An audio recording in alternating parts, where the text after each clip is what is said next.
Vamos a compartir el tema de la tarde. Bien, colaboradores de Dios. Precioso nombre. ¿De dónde viene? ¿De dónde está tomada esta idea? Pablo de Tarso, cuya historia estudiamos en los cursos que se dan en esta casa, en el curso de Evangelio en particular, acompañamos ese curso con la lectura de la obra Pablo y Esteban, donde se cuenta la historia de este gran divulgador del cristianismo. Y en una de las cartas de Pablo a los Corintios, cuando él en un momento de su peregrinar no puede llegar a todas las iglesias y a todas partes, decide escribir cartas y llegar con su palabra a aquellos que lo necesitaban. En particular a los Corintios les escribió 2 cartas, pero nosotros tomamos una parte de la primera carta a los Corintios. Y le empieza diciendo algo así como: Apolos siembra, Pablo riega. Pero ¿quién es Apolo? ¿Y quién es Pablo en la obra de Dios? Y entonces dice: así que ni el que planta es algo, ni el que riega, sino Dios que da su crecimiento. Y el que planta y el que riega son una misma cosa, aunque cada uno recibirá su recompensa conforme a su labor, porque nosotros somos colaboradores de Dios. Así que Pablo, el gran divulgador del cristianismo, nos llama a todos nosotros a través de esa carta que se inmortaliza a través de los tiempos, a nosotros cristianos, a nosotros espíritas, colaboradores de Dios. Vamos a hacer un viaje. Viajemos. Este es Machu Picchu, en Perú, en Cusco. No la conozco, no he ido ahí. He visto fotos, he escuchado hablar de ella. Parece que es una construcción magnífica, eso se ve en las fotos. Toda una ciudad, una civilización. Y si alguno ha viajado, ha estado por allí o ha visto fotos, habrá visto la particularidad de sus construcciones. Las terrazas, los muros, las casas, están construidas con bloques de piedras de distintos tamaños, pero perfectamente amalgamadas unas con otras, no están cementadas. Y es una obra maravillosa, nos sorprende, nos embeleza. Podría seguir hablando, pero voy a pasar a otra obra, otro viaje, otro lugar. La bella Acrópolis ateniense. Y uno nuevamente ve estas grandes obras arquitectónicas y no puede menos que maravillarse. No puede menos que maravillarse. Allí, sobre el monte, el Partenón y tantas otras construcciones absolutamente bellas, sublimes. Obras monumentales que, podríamos seguir nombrando, hay muchas, permanecen de pie a través de los siglos y hasta hoy en día. Erigidas por las manos de miles y miles y miles de trabajadores, de obreros, de ingenieros, de pintores, de escultores, de matemáticos. Si bien en cada civilización seguramente se han destacado nombres en la pintura, en la escultura, en la ingeniería, en la construcción de acueductos, en nuevas técnicas de riego, de siembra, el trabajo anónimo construyó estas grandes obras. Podríamos decir que sin el aporte conjunto y de cada uno de esos trabajadores, no tendríamos hoy estas obras. O quizás se hubiesen demorado, o quizás se hubiesen realizado con una característica diferente, o quizás se hubiesen hecho mucho más tarde. Vuelvo acá. Ejemplo conjunto de trabajo, ejemplos anónimos de trabajo. Y así como los veíamos en grandes construcciones, la naturaleza todo el tiempo nos aporta ejemplos de trabajo mancomunado, de esfuerzo sinérgico, todo el tiempo. Incluso con aquellos espíritus que colaboran en los fenómenos, con la concreción de los fenómenos naturales, las tormentas, las lluvias. Y cuando digo esto, hago un paréntesis, voy a contar una anécdota. Un día en el Centro Educativo Integral, día de copita, si mal no recuerdo, llovía, de esos días que llueve bastante. Los chicos llegan igual, no, vienen igual. Una de nuestras amigas, Celeste, había venido y se había mojado, y venía recontra enojada porque estaba mojada, porque se había mojado y se venía secando y se le había mojado la sandalia, la zapatilla y qué sé yo, y que esto que el otro. Y una de nuestras colaboradoras venía con el ceño así, ¿no? Acá, en línea recta, dando claro aviso de cómo se sentía. Y cuando entra así apurada, se le ofrece una toalla para secarse un poco el pelo, y una de nuestras colaboradoras la recibe con esas sonrisas que te dicen: bienvenido a casa, llegaste, quédate tranquilo, calmate. Y Celeste, ¿estás bien? Y entonces, como para decir algo y romper el hielo, dice, mientras se secaba: ¿quién hizo la lluvia? Y la colaboradora, nuevamente con esa sonrisa, le dice: Dios. Y Celeste dice: Dios hace la lluvia y nosotros nos mojamos. Me acordaba de esa anécdota cuando pensaba en la naturaleza y los aportes que la naturaleza hace. Ay, me adelanté. Bueno,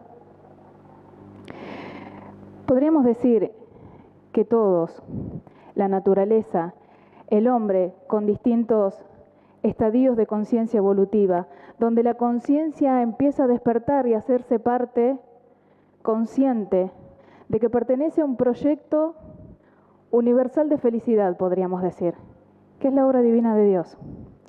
Todos estamos inmersos en ese sistema de perfeccionamiento y de felicidad. Y el trabajo es la palanca de ese sistema. Si no tuviésemos el trabajo, de alguna forma podríamos decir que quedamos fuera de ese camino de perfeccionamiento y de felicidad. El libro de los Espíritus nos dice que el arquetipo que Dios ha dado a la humanidad para que le sirva como guía y modelo es Jesús. Jesús ha venido a la tierra para brindarnos sus enseñanzas. Y perdura a través de los años, de los siglos, hasta hoy, y lo hará por siempre, el aroma del trabajo y de las enseñanzas de Jesús, como fuerza viva, actuante en el corazón y en las conciencias. Jesús. Y podríamos nombrar también a sus predecesores, a los emisarios que Él mismo envió. Podríamos hablar del sistema educativo de Sócrates, de la educación mental de Buda, de la humildad y la bondad personificada en Francisco de Asís, la abnegación de Teresa de Calcuta, tantos más.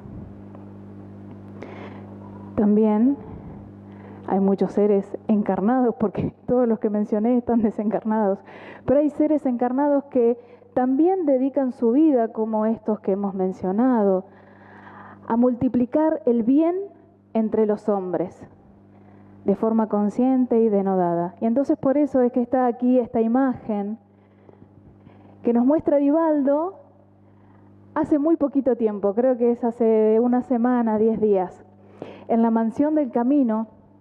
La Mansión del Camino es la obra asistencial del Centro Espírita Camino de Redención, que está en Salvador, Bahía. Y la Mansión del Camino es como nuestro modelo a seguir, el modelo a seguir para nuestro centro educativo integral. Hace muy poquito se cumplió un sueño de uno de los fundadores de la Mansión del Camino y del Centro Espírita, conocido como Tío Nilsson, que ahora está desencarnado. Tenía el sueño de generar un colegio secundario, ya existe uno en la mansión, pero con una orientación a la ciencia y a las artes. Bueno, quizás su escudo un poco habla de eso, ¿no? Su logo.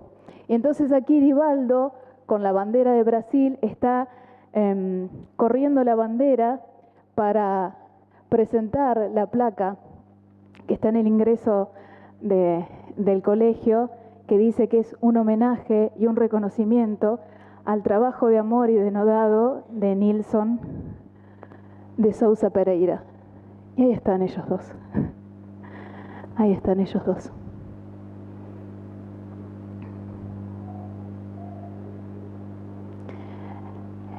En Sembrador de Estrellas, pero también en alguna de las palestras de Divaldo, se cuenta una historia muy bonita que se llama Un nombre escrito en el libro del reino de los cielos. Cuenta el mismo Divaldo en primera persona que al poco tiempo de comenzar a trabajar en la obra asistencial se vio lleno de pedidos de atención, de solicitudes varias, a las que con Nilsson y con otras tías, como él le dice, acudían.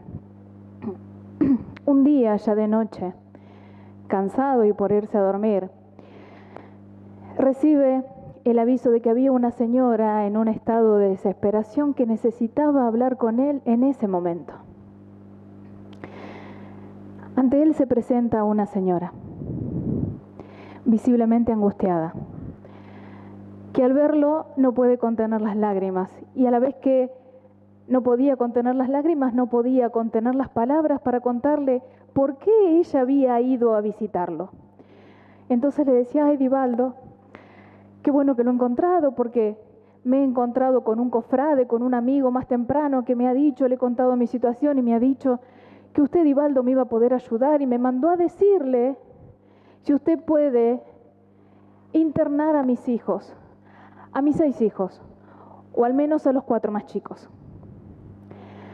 Y siguió contando sus dificultades para criarlos, para brindarles una educación. Mamá sola, a cargo de toda la familia. Y cuenta Divaldo que cuando empezó a escuchar todo este relato, él pensó: pero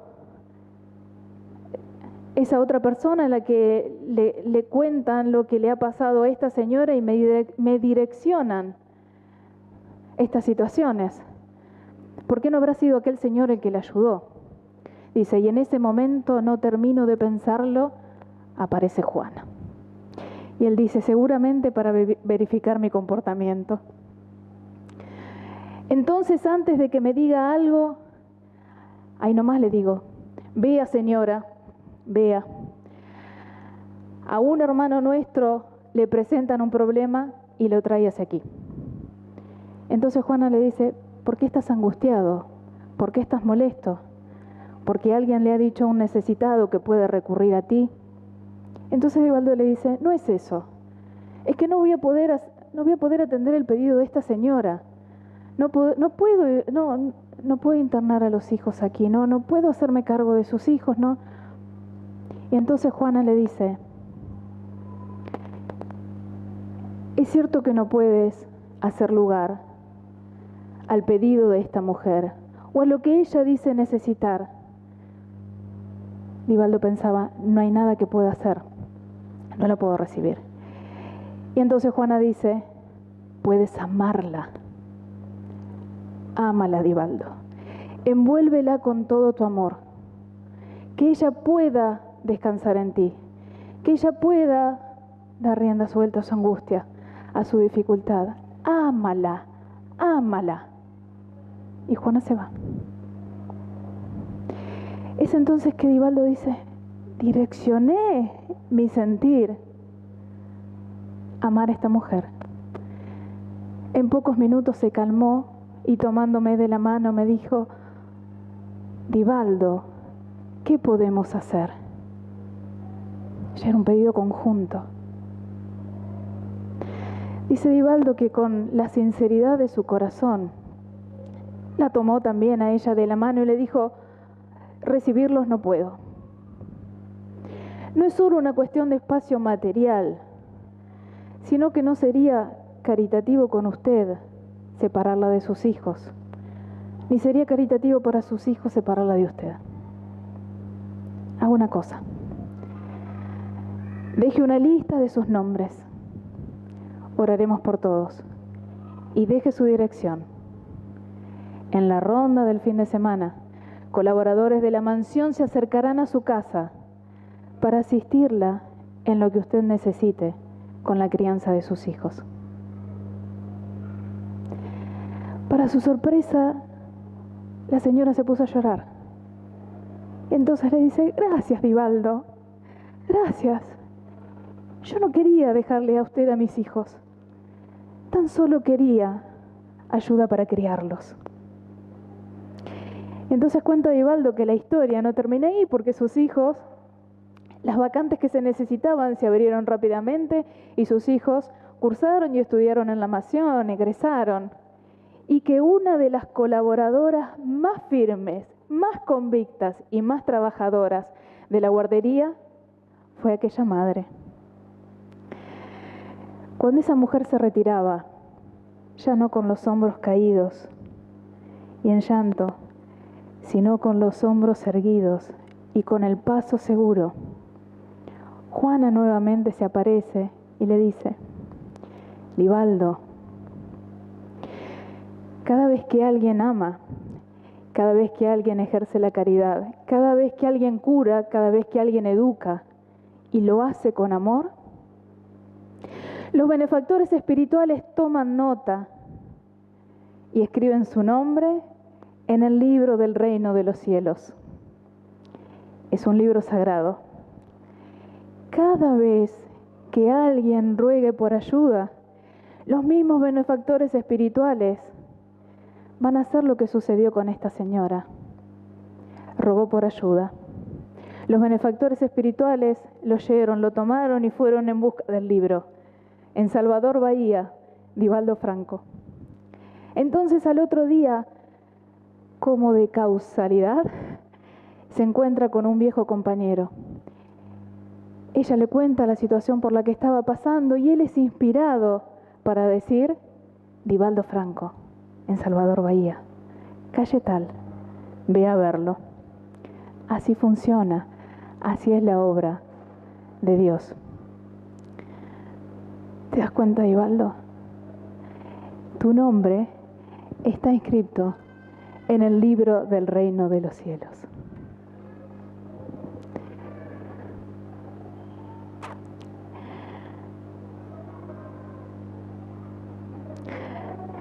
Luego de contar esa historia, Divaldo dice que esta construcción,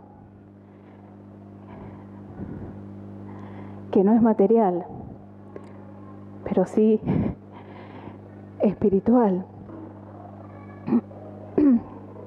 y que es divina, nos convoca a todos a que hagamos nuestra parte. Y dice justamente esto: no seamos nosotros los que ponemos un paro a esa obra, acallemos nuestras disensiones, acallemos nuestras diferencias y trabajemos en el bien común. Trabajemos juntos y unamos nuestros esfuerzos a fin de que el Señor, cuando llegue, encuentre la obra concluida. Del mismo capítulo del Evangelio según el Espiritismo, Kardec pregunta a su guía, Erasto, es su guía quien le contesta: ¿cómo conoceremos entonces a los que están en el buen camino? El capítulo es Obreros de la última hora. Y entonces la respuesta es la siguiente: los reconoceréis por los principios de verdadera caridad que profesarán y practicarán. Los reconoceréis en el número de afligidos que habrán consolado. Los reconoceréis en su amor hacia el prójimo, por su abnegación y por su desinterés personal. Los reconoceréis, en fin, en el triunfo de sus principios, porque Dios quiere el triunfo de su ley.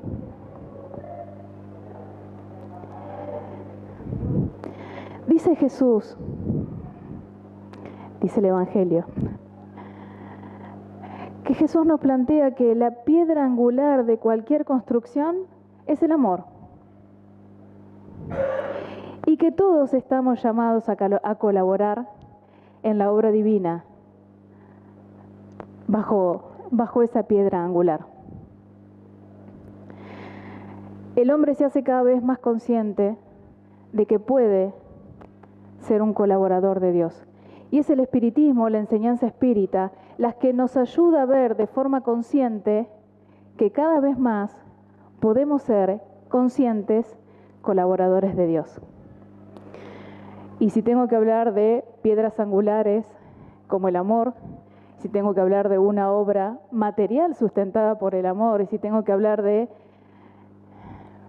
muchas luminarias o muchas velas que brillan como un sol, parafraseando a Manuel, tengo que hablar del Centro Educativo Integral Camino a la Casita.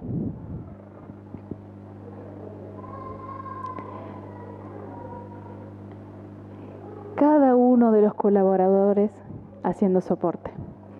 Cada uno de nosotros puede ser un colaborador de Dios, en cualquier momento y en cualquier lugar, en su casa, en el trabajo.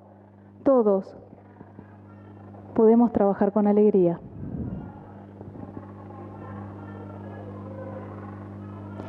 Quizás nosotros no las hemos tenido, quizás en algún momento las hemos negado, quizás en algún momento no hemos sabido darlas. Pero como colaboradores de Dios podemos dar oportunidades. Bien, ese es el curso de modelado e impresión 3D en el Centro Educativo Integral.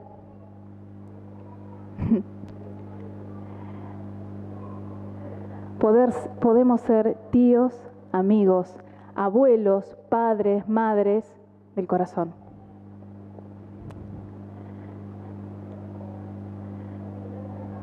En todo momento y en todo lugar, en la tarea que nos toque estar, con la responsabilidad que sea, en el momento que sea, siempre, siempre podemos trabajar con alegría y con amor. Podemos atender con devoción.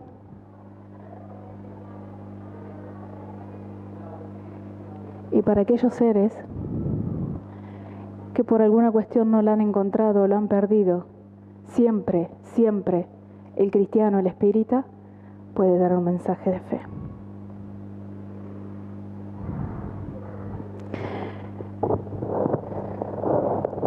Sus oídos atentos.